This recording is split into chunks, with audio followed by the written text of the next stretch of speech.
Sa puntong ito po ay makakapanayam natin ang news scooper na si Paulo Barcelon tungkol sa natigil na operasyon ng MRT. Magandang umaga, Paulo. Good morning po, ma'am, at good morning po sa lahat ng mga nanonood. Nasaan ka, Paulo, nung tumigil yung operasyon ng MRT at may balita ba kayo dyan kung ano daw yung nangyari? Ma'am, kasi ganito po yun. Papasok po ako sa trabaho, mga bandang close to 9 in the morning. Nung patigil po yung tren namin doon sa may Guadalupe Station, bigla po siya tumigil. Nag-break po yung pinaka-tren ng MRT. Then, after 5 minutes po, nag-advise na po yung driver po ng tren na wala na, hindi na po babiyahe. So, binuksan na po nila yung pintuan ng tren. Tumalo na po yung, bumaba na po kami.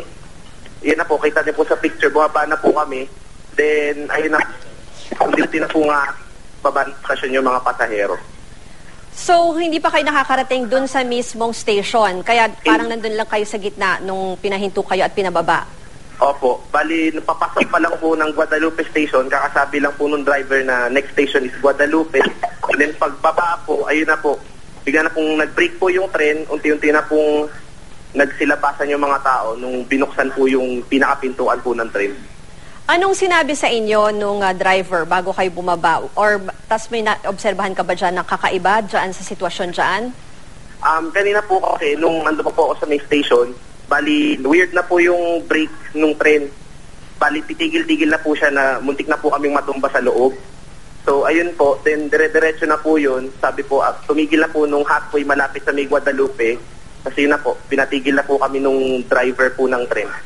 Pero wala namang ibang commotion, wala ka namang napansin na nagtakbuhan or nagpanik. Naging maayos naman yung paglabas nyo ng tren, Paulo? Opo, naging maayos naman po lahat. Pati po yung pagbaba po namin sa pinaka-tren, naging maayos po yung lahat. Or ganyan po, kita po nyo sa video, kahit na medyo magulo pa din po, medyo organized naman po yung mga tao. Hindi naman po nagkakatulakan or nagkakapilahan. Ayan po. Pero nung nandyan ka, wala ka namang nakitang medyo kakaibang number of, siguro mas maraming police or mas maraming personnel yung MRT. Wala ka namang nakitang ganong senaryo? Wala naman po so far. Nung bumaba po kasi ako sa stasyon, ang ano pa lang doon, mga 2 guard po na sinasurrounded po nila yung pinaka ng tren, yung pinaka malapit po sa pinangyarihan po nung mismong aksidente. Pero other than that po, medyo wala pa po at this time. Nandyan ka pa ba ngayon sa site, Paulo? Kamusta yung sitwasyon? Ay wala naman na po, pero lahat po ng mga operation sa MRT tinigil na po nila. Pero okay naman po lahat, ligtas naman po. Okay, maraming salamat, Paulo Barcelon, news scooper po natin.